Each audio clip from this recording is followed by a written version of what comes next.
ఎవరికంటే ఓన్లీ క్రైస్తవులకి మాత్రమే, ఎవరిని ఉద్దేశించి మాట్లాడేది కాదు. క్రైస్తవులకు మాత్రమే చెప్తున్నా. అలా బతుకుల అలా బిహేవియర్ని చూసి చెప్తున్నా. నా కళ్ళతో చాలామంది క్రైస్తవులను చూస్తున్నా. పేరుకు మాత్రం క్రిస్టియన్ అని చెప్పుకుంటారు, వాళ్ళకి మాత్రం చెప్తున్నా. బైబిల్లో పేరు పెట్టుకొని నేను క్రిస్టియన్ అని ఫీల్ అవుతున్నా. తాత ముత్తాతల నుంచి క్రైస్తవుడిని అని చెప్పుకుంటున్నా. క్రైస్తవులకి చెప్తున్నా, గుర్తుపెట్టుకోండి. ఒక వికలాంగుని వీడియో చూసిన, సంథింగ్ పేరు మర్చిపోయినా మాట్లాడేటప్పుడు. ఆయన ఇంటర్వ్యూ చూసిన నాకే విచిత్రం అనిపిస్తుంది. కాలు సరిగా లేదు, చేతు సరిగా లేదు, మాట్లాడటానికి నోరు సరిగా లేదు, రోడ్డు మీద సరిగ్గా నిలబడలేడు, ఏ పని చేయలేడు. ఆయన ఒకటే సిద్ధాంతం, దేవుని సువార్త ప్రకటించి ఆయన దేవుని దగ్గరికి చేరాలని కోరిక. అందరికీ దేవుని సువార్త ప్రకటించి చెప్పాలని ఆయన కోరిక. కానీ కాళ్ళున్నాయి, చేతులున్నాయి, మాట్లాడుతారు, నడవగలుగుతారు, డబ్బు సంపాదించగలుగుతారు, ఏదైనా చేయగలుగుతారు. ఈ క్రైస్తవులు పనికి మాల క్రైస్తవుడు. ఓ తాగుబోతే క్రైస్తవుడా, తిరిగిపోతే క్రైస్తవుడా, వ్యభిచారం చేస్తున్న క్రైస్తవుడా. క్రైస్తవులు ఉన్నారు కాబట్టి చూస్తున్నా, కాబట్టి చెప్తున్నా.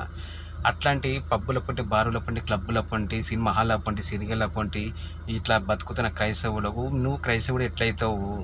నేను అడుగుతున్నా, క్రైస్తవుడు నువ్వు ఎట్లయితావు? క్రైస్తవుడు అంటే ఎట్లుండాలి తెలుసా? కీర్తన గ్రంథం 1:1 చదివితే దాన్ని బట్టి అర్థమవుతుంది. కీర్తన గ్రంథం 1:1 చదివితే 1:1 నుంచి 10 వరకు చదివితే దాని డెప్త్ అని అర్థమవుతుంది. కానీ తాగుబోతే, తిరిగిపోతే క్రైస్తవులు, దొంగతనాలు చేసే క్రైస్తవులను, మోసాలు చేసే క్రైస్తవులను, లంచం ఇచ్చే వాళ్ళు క్రైస్తవులు ఉన్నారు. కాబట్టి చెప్తున్నా, ఇకనైనా మీరు పద్ధతి, మీ బుద్ధి, ఆలోచన మానుకోండి.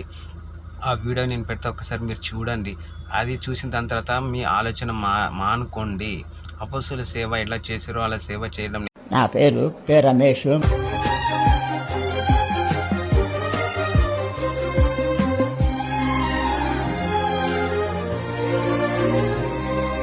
నేను వెళ్ళే మీరు సర్వలోకంకు వెళ్ళి సర్వ సృష్టికి స్వార్థను ప్రకటించుడి.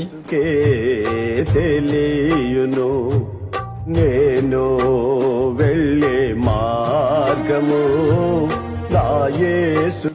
పత్రికలు చింపేసి చంపలు కొట్టారు. లాఠీ తీసుకొని కాళ్ళు చదువుకుంటారు. కొన్నప్పుడు కాళ్ళు వాసిపోయింది, అడుగు తీసి అడుగు పెట్టలేని పరిస్థితి వచ్చింది. నేను సువర్ణమై మారేదను, శోధించబడిన మీదట నేను సువర్ణమై మారేదను. ఏ ముఖ్యమంత్రి గారికి ఇచ్చారు? కిరణ్ కుమార్ రెడ్డికి ఇచ్చాను. మనతో ఉన్నటువంటి సహోదరుని పేరు రమేష్ గారు.